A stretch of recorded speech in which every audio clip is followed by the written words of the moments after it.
Hey everybody, Syntax77 here, and today I want to talk about water storage.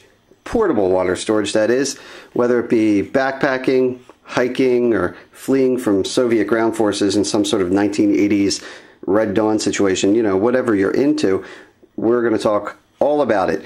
And specifically, we're going to hone in on commercial versus disposable water storage options. For those of you newer to it, you might be like me and the thought hasn't even crossed your mind that disposable is even an option. I mean, I know when I first started, I went right to the store and said, I'm going to do a backpacking trip. Let's get fancy. What do I have to do? And of course, the people at the store are there to sell stuff. Nothing wrong with that, but they weren't exactly going to steer me away from buying anything. And so this is actually the first hiking or backpacking water storage thing that I bought. This glow-in-the-dark Nalgene 1 liter container. Over here is a 1 liter container as well. It is, I don't know, it was Deer Park or Target brand or whatever. We don't have to list all the water companies in the world, I guess, but you get the point. It was bought at a gas station or something for 99 cents, $1.29. I drank it, and then instead of throwing it out, I kept it. Pretty simple premise, right? Whereas something like this will cost you anywhere from $10, $12, probably not, but up to $15 depending the brand and type that you buy. So the obvious thing right off the bat is going to be cost, all right? And there are other pluses and minuses, of course, as with most things in life. Should be pointed out real quick, this is just my perspective. It's going to really vary based on, you know, what your situation is and your personal preferences. So we're just going to talk about things from my perspective, and you feel free to chime in the comment section with your own experiences, and by the end of the video, maybe we'll get somewhere. Now, speaking of situations, in my opinion, at this point, I pretty much view it like this. This is my 3-season water storage. Disposable.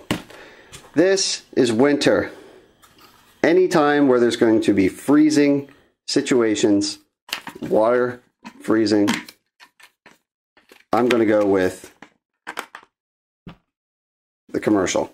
Any other 3-season type of situation where it doesn't involve freezing temps, I'm going to go with the disposable option. I don't carry the Nalgene containers at all during non-winter trips nowadays. So let's get into the main reasons for that before we move on to other factors. If water freezes in the container, it's going to bust this disposable container up. All right, water expands. It'll probably split the container. Now it's useless. Also, the cap might freeze. You want to bang it against a tree or something to get it loose. Good chance that you're going to just outright break this plastic here, which will be brittle when it's cold and less resilient than that Nalgene container. So the threads could get broken, the cap could get destroyed. Whereas with this, it's got a little more heft to it. If it does get frozen, you can knock it against something, kind of knock it loose. If water freezes in there, you got less chance that it's going to expand and break the whole thing up. And also, quick tip, carry your water bottle upside down in the winter, and the water will always be down there, and you won't get as much freezing going on in your lid. Whereas if you hold it upright, all you have in there is water residue on the threads, and then when you go to open it, it is not going to open. So that's just kind of went off road a little bit there with that topic, but just a quick tip: if you carry your water container, even a disposable one, if you're stuck out in freezing conditions, make sure you carry it upside down so that those threads don't get water residue frozen in them. But anyway, so when it comes to freezing temps, I'm going to go with the Nalgene, or I'm going to keep saying Nalgene, but whatever commercial option. Another reason, and this comes back to winter once again, this can withstand high temps. Different brands are going to have different ratings, so just when you buy, check it out and see, you know, that it's hot water ready. But this particular one, and most Nalgenes that I can think of, are. So if you're melting snow, which you know, is a water source during the winter, of course, because all your flowing springs and stuff are probably frozen. You're melting your snow, comes up to a boil, You pour it right into this disposable container, and it's going to shrink up. It's going to either get completely destroyed, or it's just going to go all shrinky dink on you, and all of a sudden your 1 liter bottle holds a cup and a half. That does bring up another topic. If you're, and this is kind of less common nowadays with the options out there, but if your only water treatment option, whether it be summer, winter, whatever, if you treat your water by simply boiling it, then I would say go Nalgene again. I would, because I don't want to wait around for my water to cool down. So freezing and hot water, not good for this guy. You might be starting to wonder, why on earth would you go with this? It's kind of losing the battle right now, Syntax. That is true, but let's list the advantages of this disposable water bottle. Besides price, which we already went over, which is pretty obvious. Weight, okay? Now, to those of you more experienced, you've been screaming that at the camera already, but if you're like me when I first started, going back to when I first started once again, I wasn't weight conscious at all, and I just saw a fancy bottle and said, well, that won't break when I drop it, which is true, but I didn't even think about the weight difference. So let's bust the scale out like I always like to do. Let's weigh these. 0.64 ounces, so about 2/3 of an ounce for 1 liter of water storage versus, well, I overloaded the scale, so let's switch. 6 1/4 ounces. It's a pretty huge difference. You're talking about almost half a pound for this water container empty versus this 2/3 of an ounce. Same amount of water you can hold in either one. That's pretty decent. You fill them up, but you're always going to be 6 ounces heavier with the old Nalgene. And that weight does add up, because I have a feeling you're not carrying just 1 liter container. You're probably carrying multiple containers. And in that case, it's really going to start adding up. You can get close to a couple pounds of water containers before you notice it. Whereas with this, you could carry 3 of these and you would be at a couple ounces, pushing 3. Weight, major advantage. And that's really what it comes down to, is weight. Now, let me tell you from experience on several trips, and I'm sure other people can attest to it in the comment section below, unless you're going crazy, if it is a warm weather trip, you don't need more resilience than this guy right here.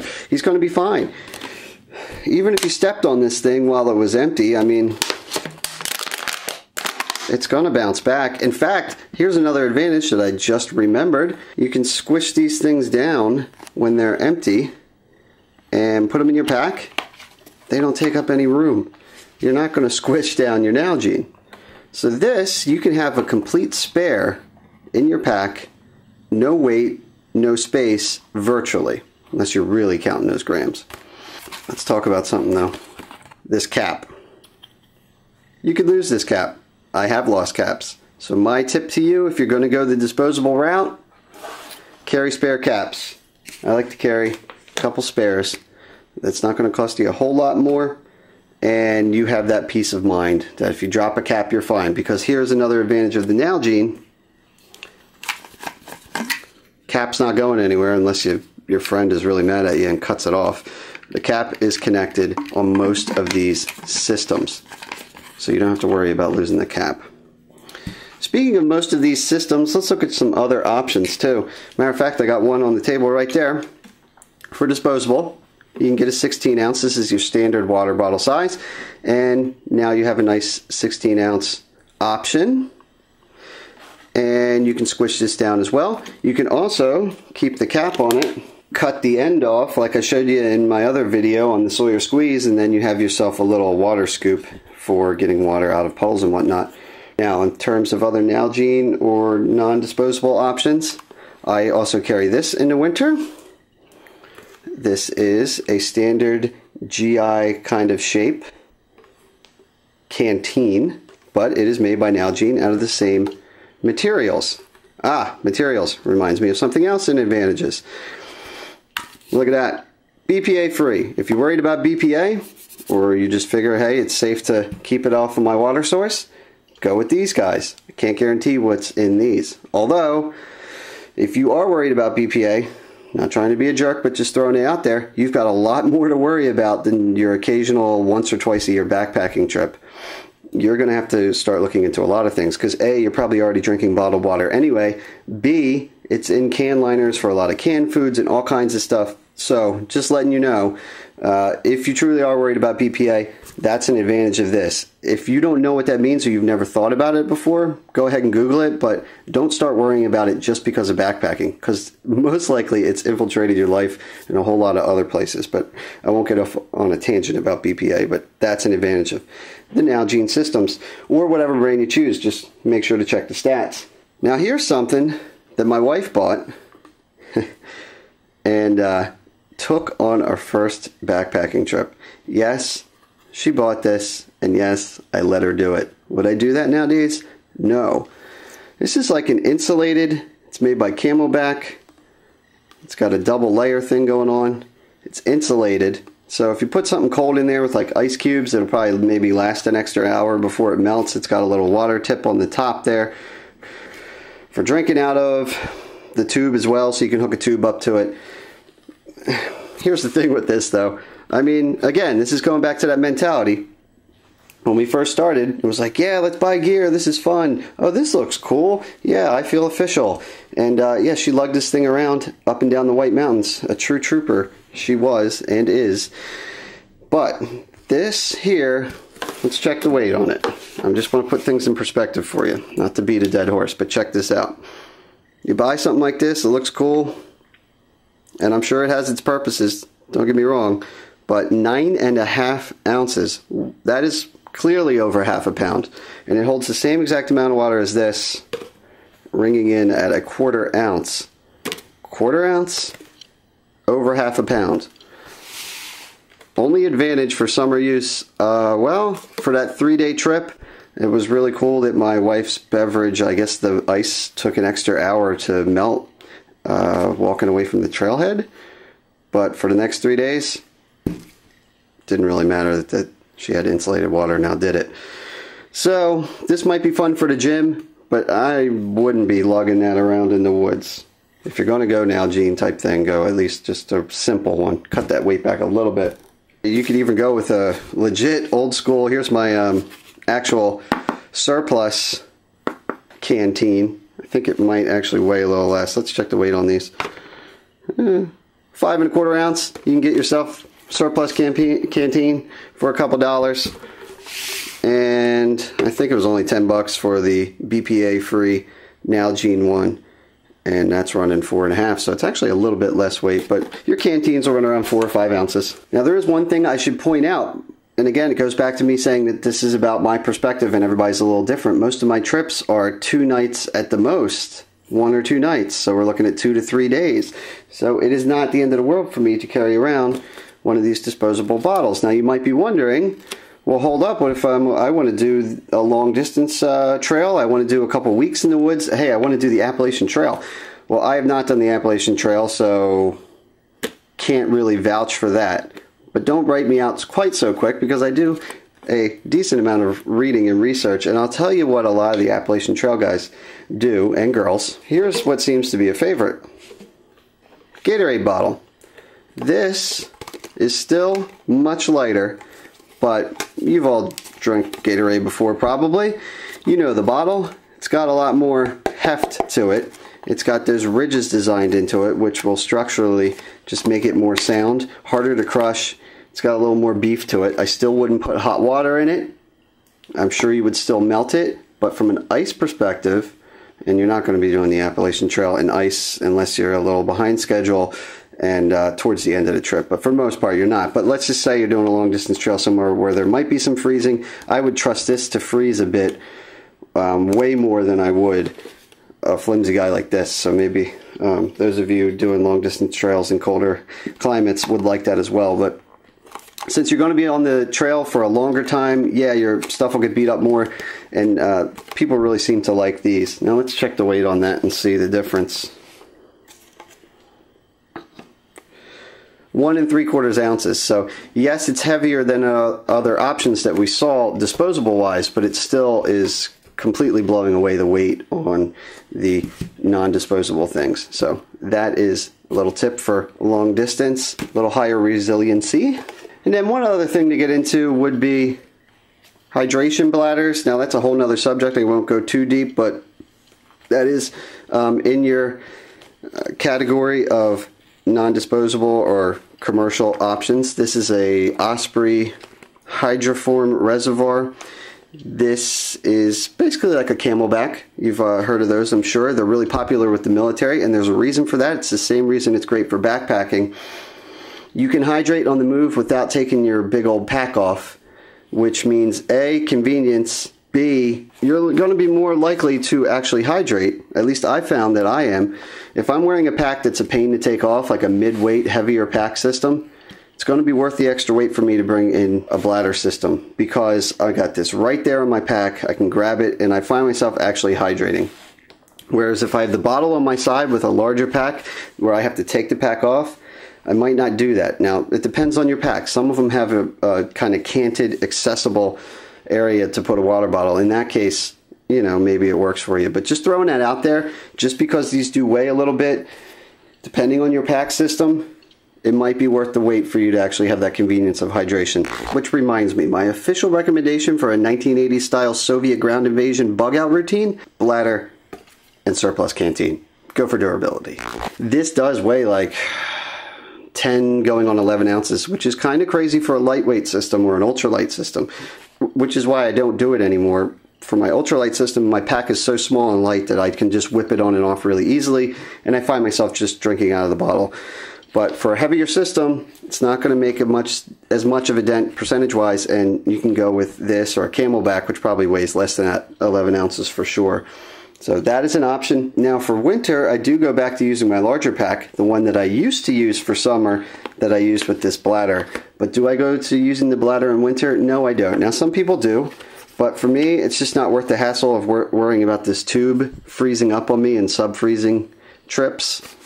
But it is possible. You just got to kind of drink from it every so often. You can backflow through the tube to keep that from freezing, but I really don't want the hassle. But I still want my water accessible to me, because in the winter, again, I'm wearing a bigger pack. I don't want to take it off and sit in the snow all the time just to get a drink of water. So what do? You get one of these. This one happens to be an EMS brand, and it's just an insulated pack. It perfectly fits Nalgene style container, 1 liter. I'm sure you can get different brands and different types, but this bottle slips right in. Now remember, I put it in upside down so that the threads don't freeze, and zip it up. I got this on the back. I put that right around my hip belt, and then I kind of have my water holster right on my side, and I can flick this thing open, grab a little drink whenever I want, and it has the added benefit of being insulated, so my water will cool down and thus freeze less quickly. So this is probably about 10 bucks or something. Of course, it's going to jack that weight up for the whole water system. Everything comes with a price, but again, kind of like using the bladder, it's just worth it for me. You know, weight isn't everything. It's about overall comfort and convenience, in my book at least.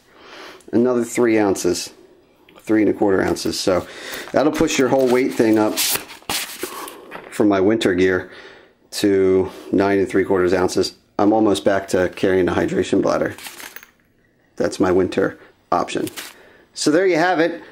Water storage options for backpacking, hiking, bugging out, whatever the case may be. Both non-disposable or Nalgene versus disposable. Like I said, that's just my 2 cents. There's many ways to skin a cat. In fact, I'd be interested in hearing your opinions, or maybe different items that you found that make for lightweight yet effective water storage. Till next time, I'm Syntax77. Have fun out there.